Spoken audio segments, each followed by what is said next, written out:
Começando mais um Desbravadores, sejam todos bem-vindos. Boa madrugada, boa manhã, boa tarde, boa noite. A gente não sabe exatamente. Dizem as pesquisas mais recentes que o podcast ele é ouvido muito em alguns momentos. Um dos momentos é a academia, o outro momento é na hora de lavar a louça, o outro momento é no carro, em algum deslocamento, né, numa corrida. Esses são os momentos que a galera ouve mais podcast, essa mídia que cresce muito aqui no Brasil. O Desbravador está na segunda temporada. Essa temporada a gente está perguntando e conversando, ouvindo de pessoas que trabalham, não é exatamente trabalhar em grupo, mas é pessoas que estão um passo à frente nesse sentido de agregar empresas diferentes, colocar todo mundo no mesmo circuito, seja esse circuito online ou físico, ou as duas coisas, né, ao mesmo tempo, mas são pessoas que se juntam para resolver problemas. E comigo aqui, comandando este papo, o senhor Roberto Ribas, meu companheiro de Desbravadores. Como estamos, Ribas? Tudo bem? Olá, Potter. Sempre muito bem, né? É um prazer estar aqui contigo nessa empreitada de trazer um pouco de transformação digital para as pessoas, falar um pouco sobre esse tema, desmistificar alguns conceitos, trazer para a prática.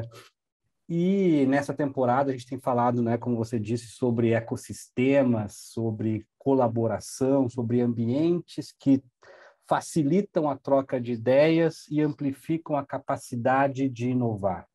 E hoje a gente tem um dos caras que no Brasil lidera processos como esse, né? Temos aqui conosco, temos o prazer de dividir o espaço com o sócio líder de inovação e transformação da KPMG, Oliver Cunningham, que é um dos idealizadores e toca hoje o LEAP, que é uma iniciativa da KPMG junto com a Distrito. Ele vai falar um pouco mais sobre isso conosco. É uma iniciativa exatamente para ajudar as empresas, né, Oliver, a se transformarem, a mudarem, a entenderem como que elas podem inovar dentro de um contexto que tem se transformado constantemente. Olá, Oliver, tudo bem? Bem-vindo ao Desbravadores.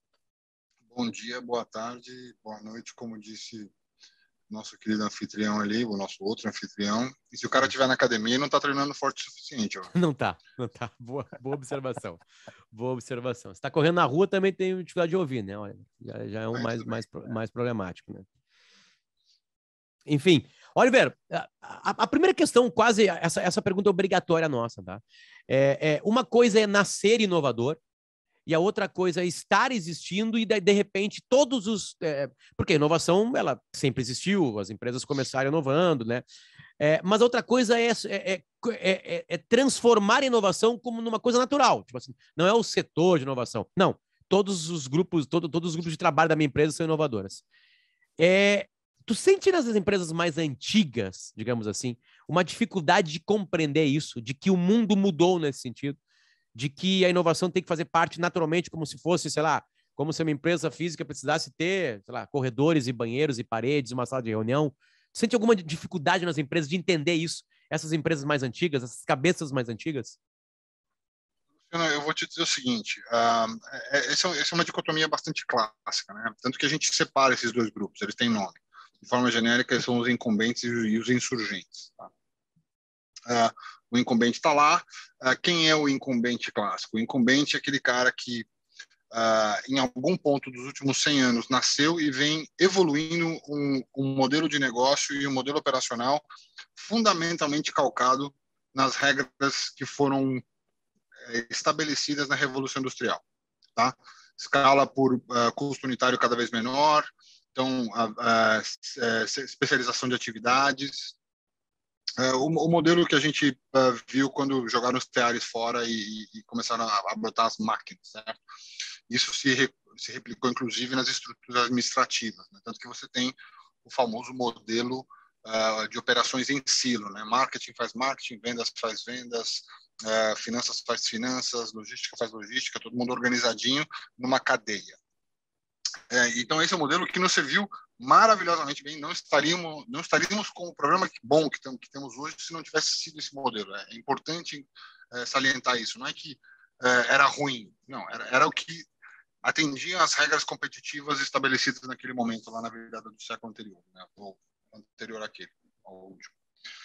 Já depois disso, a gente tem quem nasceu ou está nascendo dentro das regras que foram mudadas mais recentemente. Assim, o que a gente está vendo são duas coisas. Primeiro, sim, há uma dificuldade de capturar essa mudança. Por quê? Porque o investimento, nós passamos os últimos 100 anos investindo maciçamente em aperfeiçoar esse modelo, vamos chamar de modelo industrial clássico. Tá? Todo o nosso investimento, toda a nossa atenção foi em ficar melhorando essa máquina. De repente, a gente está dizendo, pô, essa máquina não vale mais. É muito difícil, a inércia, especialmente das organizações muito grandes, globalizadas, etc., a inércia é muito grande. Tanto que você tem que, além de definir que se transformar é vital, uma estratégia de transformação é tão importante quanto para onde e para que eu vou me transformar. Então, não é só o que eu vou passar a ser, mas é como é que eu chego lá. São dois componentes da mesma moeda, e muitas vezes as pessoas falam da primeira e não falam o suficiente da segunda. Então, sim, é muito comum. O que a gente está vendo é que muita gente já percebeu que o ciclo de atualização das regras competitivas é tão rápido que eu vou ter que entrar num estado permanente de transformação. E isso, talvez a gente não tenha esse mesmo momento mais uma vez no futuro, porque as pessoas estão aprendendo a criar mecanismos capazes de ser mais responsivos de forma perene, constantemente atualizando. Então, esses são alguns aspectos interessantes da tua pergunta. Ribas. Oliver, dentro dessa loja que você traz, conexão histórica do processo evolutivo das organizações, nesse primeiro grupo que são os incumbentes, o foco muito era a melhoria contínua, né? Então, a gente focava em melhorar processos, melhorar as engrenagens para manter a competitividade. A partir daí, com um volume, como você mesmo disse, que é um estado permanente de transformação, não adianta mais olhar só para as minhas engrenagens, né? Precisa abrir um outro olhar, precisa ter um foco nessa transformação, precisa ter uma visão estratégica para isso. Quais são os componentes, digamos assim, que mudam dentro desse olhar para dentro, de melhoria contínua, de ajuste de engrenagens, de busca da escala, da eficiência, e esse que é tentar entender o que está acontecendo e criar ciclos mais rápidos de mudança? Legal, excelente pergunta. Vamos fazer o seguinte, eu acho que tem um componente das novas regras, vamos chamar assim, que as pessoas, eu acho que não falam o suficiente, tá? Eu fiz uma primeira alusão disso na minha primeira resposta, mas acho que a gente pode aprofundar um pouco agora. Qual que é a grande diferença fundamental, na essência da coisa? Onde que está a grande diferença? Tá? Ela é basicamente econômica. Quando você monta uma estrutura operacional física muito grande, o custo instalado está lá, certo? Então, quanto mais você extrai dessa máquina, mais baixo fica o seu custo por unidade. Todo mundo conhece um pouco essa mecânica, certo? Então, essa regra, ela determinava essa lógica de, estou sempre espremendo a máquina para achar um deltazinho em algum lugar. Quando você entra no mundo digital, e vamos fazer, a vida é mais complicada do que isso, nós estamos falando muito mais de um mundo híbrido, mas vamos só para fins pedagógicos fazer uma separação aqui. Quando você fala só do mundo digital, quanto custa a segunda cópia de software vendido? Zero. Tem a desmonetização, um dos dedos da transformação digital que não se cobra mais, né? É o zero, né? O custo marginal é zero. Então, eu não tenho mais que estar preocupado naquela primeira venda ou única venda que eu faço daquela uma unidade.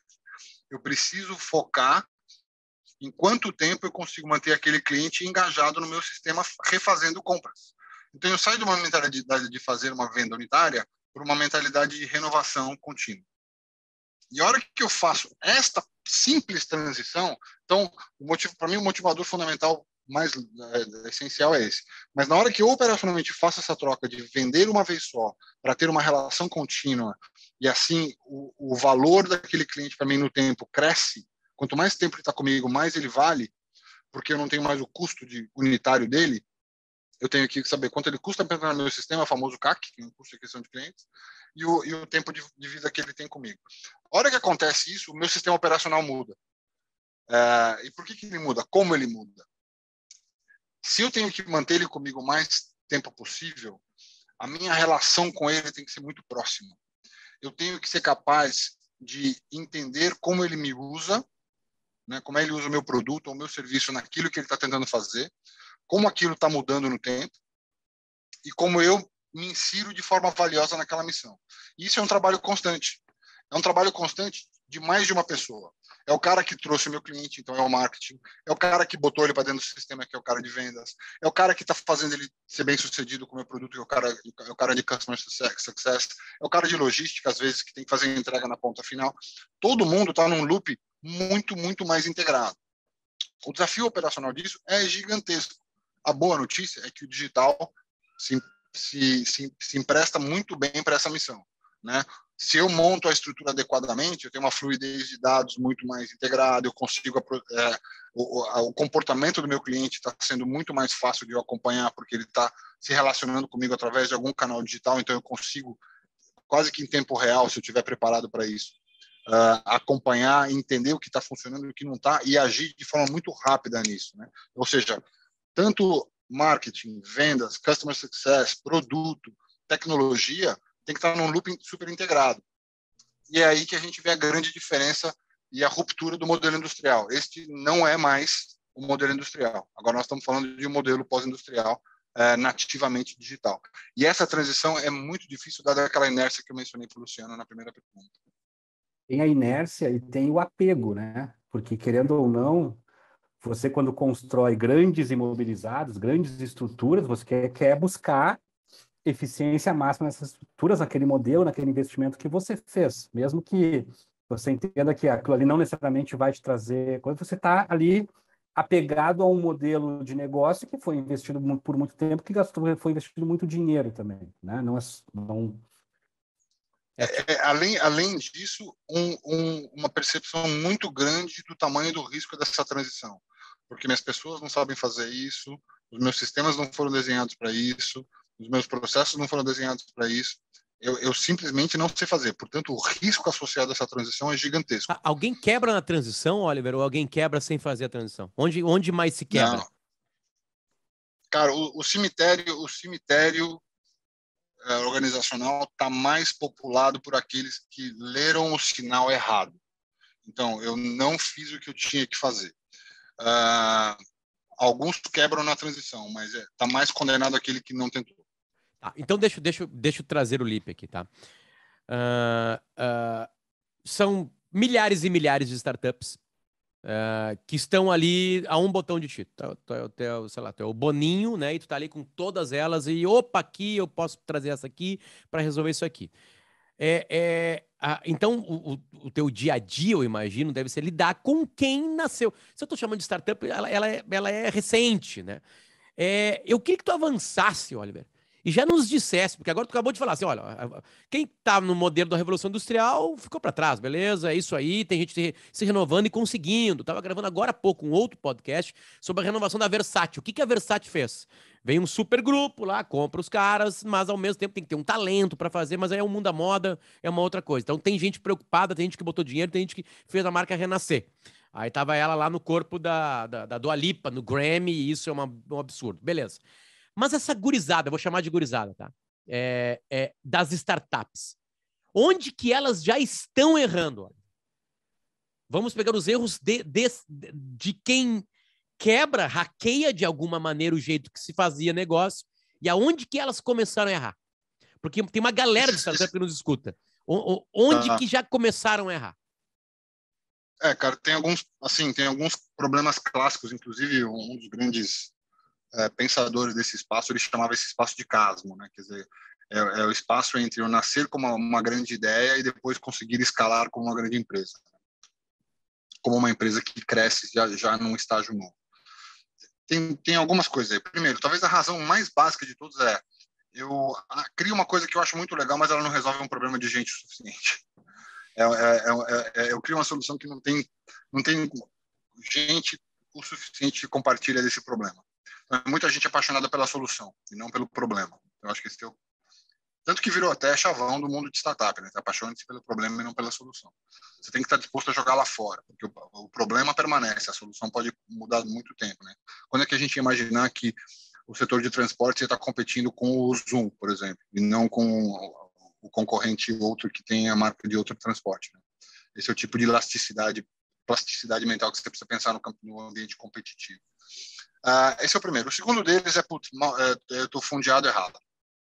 Eu não fiz o funding, eu não tenho dinheiro e a minha estratégia de crescimento não está bem lastreada o suficiente em termos do capital quanto vai precisar, porque você vai queimar dinheiro.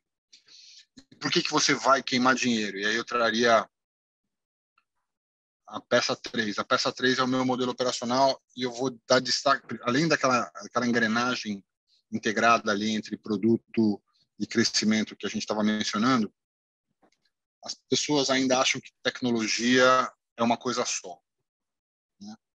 Eu tenho o privilégio de trabalhar com um dos profissionais de tecnologia que eu toda semana ele me convence que ele é meio bruxo, aquele cara. Mas ele me ensinou uma coisa: as tecnologias não são criadas iguais. Então, tecnologia por tecnologia não é o problema. A minha tecnologia tem que ser boa e ela tem que ser vantagem competitiva. Ela tem que estar inserida na lógica de vantagem competitiva. E eu acho que nem tantas pessoas entendem que o jogo de tech é sobre tech, é resolver um problema de negócio usando mão de tecnologia de forma intensa e ampla. E aí entra a qualidade do meu CTO, a qualidade da minha capacidade de criar código mesmo. Código. Por isso que multiplica as escolas que ensinam códigos pelo Brasil. Porto Alegre já tem algumas. E falta gente para trabalhar. Aí tu fala com a Brivia, falta gente para trabalhar. Né? A Brivia teve essa sacada. Tem 10 vagas de desenvolvedor para cada desenvolvedor disponível. 10 para 1. Numa estatística boa, numa estatística não é muito alarmante, conservadora. É meio chutado esse número, eu nunca consegui testar ele, mas ele se prova para mim de forma empírica volta e meia. Mas eu destacaria, olha, dentro desses teus pontos aí, o primeiro, tá? Que é a questão de estar focado no problema e não na solução, porque eu acho que isso conecta muito bem com o outro ponto ali, da diferença entre uma organização horizontal e uma organização verticalizada em silos, né? Qual é a diferença na prática entre o marketing, vendas, produto, logística, dentro de uma estrutura organizacional de forma horizontalizada? É entrega de valor. Todos eles aqui precisam estar focados numa única coisa: entregar valor para o cliente, porque essa entrega de valor para o cliente vai gerar, né, valor ao longo do tempo, o LTV, o Lifetime Value, que vai trazer escala para esse negócio. Quando a gente está pensando verticalmente, a gente está pensando em trazer gente, depois está pensando em convencer gente a comprar um produto, está pensando em resolver problemas de transporte, e não necessariamente eu estou fazendo uma conexão de valor, uma conexão de entrega de valor para todo mundo. E quando a gente foca isso, todo mundo está focado, né, alinhado, em entregar valor para o cliente, e aí usando competências diferentes, ferramentas diferentes para isso, de forma integrada, horizontal, a gente está focado no problema e não apegado a uma ideia, apegado à nossa solução. Acho que aí está o grande ciclo virtuoso ou viciado de uma startup. Claro que o funding, claro que a capacidade de entrega, né, que é a questão da tecnologia, do produto, a experiência real que tu entrega para as pessoas, né, e algumas grandes empresas de tecnologia começam a falir o seu modelo porque não só a tecnologia está resolvendo, né? Eu trago aqui, por exemplo, o Uber. O Uber é uma empresa fantasma, né? Porque ela hoje, tu não percebe mais a identidade da empresa no serviço prestado. Tu depende muito da ponta. Cada motorista que você pega é uma experiência completamente diferente, né? Então, não existe mais uma entrega de valor, parece corporativa. Está muito lá. A tecnologia não está só, né? O aplicativo funciona, mas a experiência não necessariamente está entregando o valor para o usuário ali na ponta, está perdendo um pouco essa conexão com o que é o problema, né? O problema das pessoas realmente, né? Então, eu traria um pouco para isso. E aí a gente cai no Leap, né? Na KPMG, que tem uma história gigante de entender negócio, de ajudar as empresas a navegarem com seus desafios de negócio, né? E surge o Leap. Vamos falar um pouco sobre o Leap, né? Ou a Leap, enfim, que essa iniciativa, o que ela entrega de valor real para as organizações, para as empresas, para as pessoas? É legal. Eu acho que é difícil desassociar a história da LIP de um evento no tempo, mais ou menos uns 5 anos atrás, muito pessoal meu, né? Eu liderava uma prática na KPMG muito bem sucedida, né? Eu tinha crescimento de 2 dígitos na linha de receita, mesma coisa na linha de rentabilidade, muito tranquilo, time muito bem montado, posição de mercado, reputação, obviamente. Mas alguém chegou e eu liderava um setor, uma área de serviço financeiro. E alguém me perguntou, alguém chegou de uma viagem e falou, pô, como é que nós estamos com fintech? E eu, honestamente, eu não sabia. E não é que eu não sabia como é que estávamos com fintech, eu não sabia necessariamente o que era fintech. E fui olhar e levei um dos grandes sustos da minha carreira. Então, estava ali eu, um profissional bem estabilizado, fase super madura da carreira, super sênior, e eu vi que o que nós fazíamos estava correndo um risco grave, não numa curva curta, mas numa curva longa. E a gente vende valor por conhecimento, é altamente digitalizável o que a gente vende. Então, o tamanho da ameaça ficou evidente muito rápido, e isso fez com que eu descesse de um certo pedestal, assim, de, pô, sou consultora há X anos, sou líder daquilo, sou sócio daquilo outro, e falei assim, cara, se eu partir do ponto que eu não sei nada, o que eu tenho que reaprender? E foi uma jornada bastante dura, ainda mais, né, no ponto que eu estava. Todo mundo, tem muita gente está nesse ponto na sua carreira naturalmente, mas não era o meu necessariamente. Mas assim, por um lado foi difícil, por outro foi amplamente recompensador, né? Me despedi de tudo que eu achava que sabia, vesti uma camiseta gritante de aprendiz, que eu hoje me recuso a tirá-la, porque me considero um aprendiz assim. A partir do momento que você se considera um especialista, você está começando você tem data de validade. Então, a gente faz isso, me despedi disso, e começou um processo de entender algumas coisas muito chave, né? Eu precisava responder algumas coisas específicas em relação ao meu negócio. Falei, pô, eu faturo das 8 da manhã às 6 da tarde. Negócio 1. 2, eu só escalo contratando gente, comprando carbono.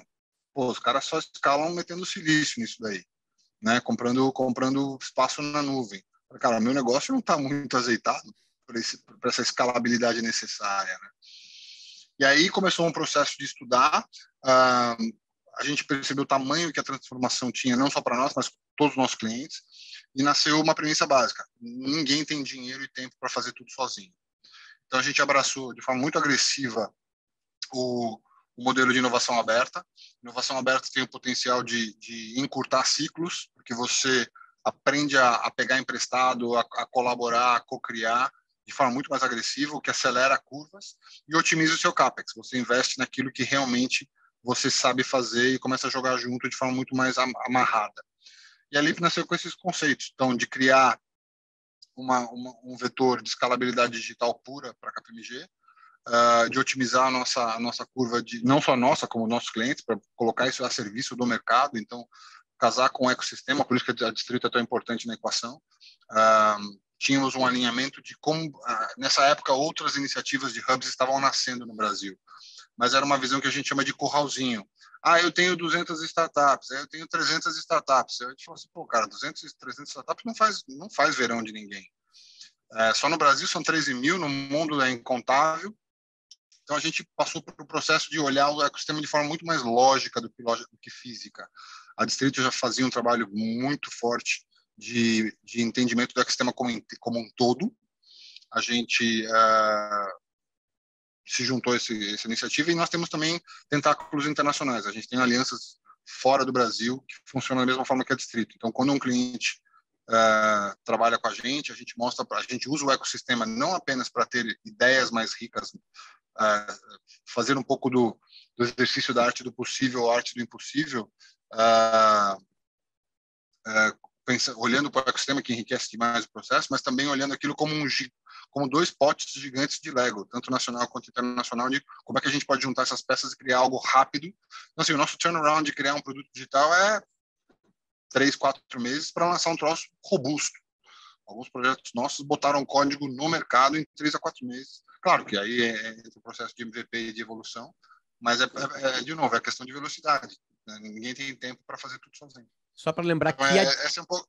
Por favor, complete. Essa é a tese básica da Lib.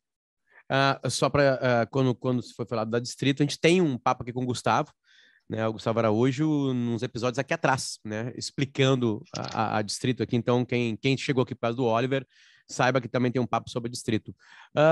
Eu queria exemplos, Oliver, assim, que tu possa falar assim, cara, semana passada a gente resolveu uma parada para alguém.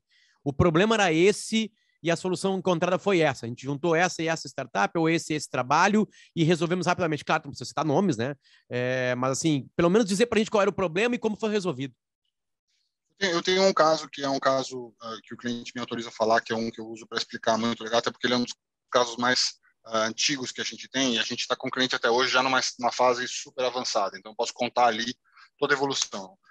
Um grupo de empresas de transporte rodoviário no Brasil, tá? Já estava tendo o seu mercado reconfigurado por Waze Carona, por gente vendendo passagem online, tem um monte de eles estavam perdendo uma fatia gigante da receita, gigante, tá? Nós estamos falando de dois dígitos muito alto aqui, próximo de 50% da receita, ao longo dos últimos anos, e não se conseguia apontar para um cliente, para um concorrente, aquele cara roubou share, meu. Não é isso, o mercado foi reconfigurado, a lógica de como as pessoas saíam da cidade A para a cidade B era outra. Então nós trabalhamos com eles e criamos uma visão dual, bem integrada. A gente criou o que a gente imagina seja a primeira operadora digital no Brasil. Por que ela é uma operadora, né? Muito mais do que uma venda de passagens online? A gente viu que já tinha no mercado era a gente otimizando os marketplaces de passagem. Isso tudo bem. E é uma parte importante, porque a experiência de comprar uma passagem, de embarcar no ônibus, era muito importante, mas deixar a frota de fora, com toda a inteligência que vinha de mapeamento da rede, do fluxo dos carros e das rotas, era algo que estava disponível e os outros modelos não tinham. Então, a gente criou essa outra perna também. Então, a gente criou o que a gente chama de operadora digital, que basicamente integra as operadoras físicas. É um modelo aberto, integra quem quer. E hoje a gente criamos esse código em 4 meses. Já tem 1 ano e pouco de mercado, já tem bastante passagem vendida. Obviamente, ele entrou no espaço vendendo passagens, mas rapidamente começamos a integrar frotas dos participantes. Os participantes começam a ganhar uma otimização grande por custo de quilômetro rodado, otimizam-se suas rotas, o volume de demanda é otimizado, o que o cliente gosta de usar no ônibus é conhecido. Então, por isso, a questão da operadora, não basta apenas vender o trecho, eu preciso depois saber de como aquele trecho funciona no economics, nos números financeiros daqueles meus clientes. E está aí, um super sucesso, um monte de operadoras já entrando, acho que são quase 80 operadoras já dentro, quantidade de ônibus hoje já integrados à operadora digital é muito grande, modelo descentralizado. É um caso e agora a gente já está trabalhando com eles nas rodadas de funding para escalabilidade nacional e internacional. Espetáculo, absolutamente espetáculo.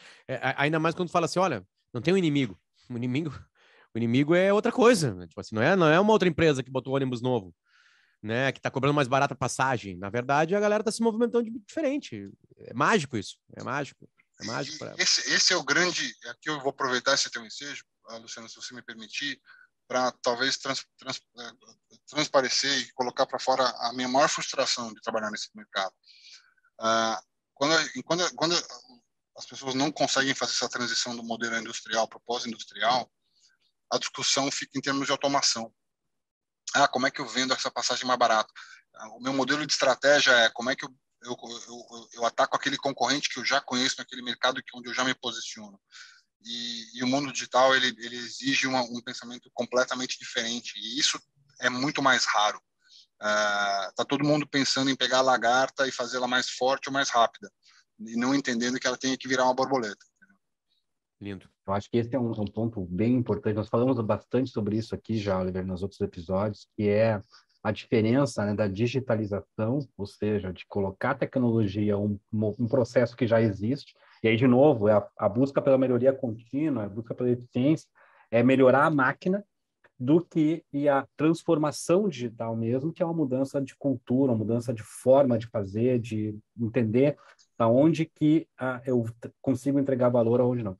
E esse é um ponto muito legal, né? Que faz, inclusive, cria-se alguns conceitos em cima disso, né? Inovação aberta, inovação fechada, e até uma questão cultural de olhar para a evolução do negócio, olhar para o amanhã do negócio, não somente pelos paradigmas do negócio, muito pelo contrário, olhar pelo paradigma das pessoas e dos problemas que as pessoas têm, né? A gente aqui na Brive, a gente faz bastante essa dualidade entre o hoje, o amanhã e até mesmo o depois de amanhã, né? E aí não é mais uma dualidade, mas tem 3 momentos do tempo aí onde a gente tenta, claro que entregar o hoje, entregar a performance, tá preocupado em garantir que as metas sejam atingidas, que o negócio tenha capacidade de girar, mas olhando para o amanhã. E esse amanhã não necessariamente está na minha indústria, não necessariamente é o meu concorrente, é o meu produto, pode ser completamente diferente, como você trouxe aí muito bem a posição entre Uber, Zoom e companhia aérea, enfim, que são concorrentes pelo lugar onde as pessoas vão, né, estar naquele momento. E essa cabeça, essa mentalidade de olhar de fora para dentro, eu acredito que é também uma das grandes travas que a gente tem ainda, né, quando a gente está ali preocupado em rodar o negócio, fazer com que a coisa funcione muito bem, entregando as metas que nós precisamos entregar de vendas, e que até usando até o teu próprio momento ali, pode ser que no teu trabalho lá de estar crescendo, né, 2 dígitos por ano de receita, não estava não estava dando conta de que o mundo estava mudando na tua volta e que daqui a pouco esse teu crescimento ele teria ali ele seria finito, né? Acho que essa mentalidade de olhar de fora para dentro também é uma outra trava super importante, né? Ribas, isso daí é parte desse upskilling e desse reskilling que eu acho que talvez seja o problema mais essencial que a gente tem. Tem um batalhão, tem 1 ou 2 gerações inteiras aí que precisam passar por um processo de reskilling que vai ser complicado. Oliver, é um prazer, cara. Obrigado pelo teu tempo, né? Pelo teu carinho com a gente aqui. Tenho certeza que serviu para muita gente que escutou. E é interessante que todos os episódios acabam sempre de uma mesma maneira, assim, de a gente provocando isso aí, essa tua fala. Cada um fala de uma maneira, né? Mas, assim, para todo mundo é assim, cara, é um momento de observar o que está acontecendo na nossa vida para ver se tem alguma coisa em volta que pode nos atrapalhar, né? Esses dias eu encontrei lá um amigo meu que era dono de uma videolocadora. Cara, era dono de uma videolocadora. A vida desse aí mudou bastante. Esse foi talvez o primeiro impacto de todos. E detalhe, ele não imaginava de onde vinha o perigo, né? Esses dias eu vi um número, a Netflix ainda entrega DVD pelo correio. Tem americanos que ainda recebem pelo correio os DVDs e Blu-rays, né? Eu imagino que não deva ter nenhum chefe desse departamento dentro da Netflix. Mas aqui, assim, parte do problema do incumbente, não sei se nós estamos sem tempo, mas só para mencionar, quando você começa a transformar, você tem que lembrar que você começa a atender um mercado novo, mas o mercado velho não paga, né? Você não desliga o mercado ontem e abre hoje de manhã para outro. Então, você acaba tendo que atender 3, 4 gerações se o teu negócio for grande o suficiente. E aí a complexidade operacional Aí sim que a gente vê quem é bom, né? É atender integrado. Aí é bravo. A LIP é uma junção de ideias, né, que vai acabar numa programação que vai resolver problemas reais.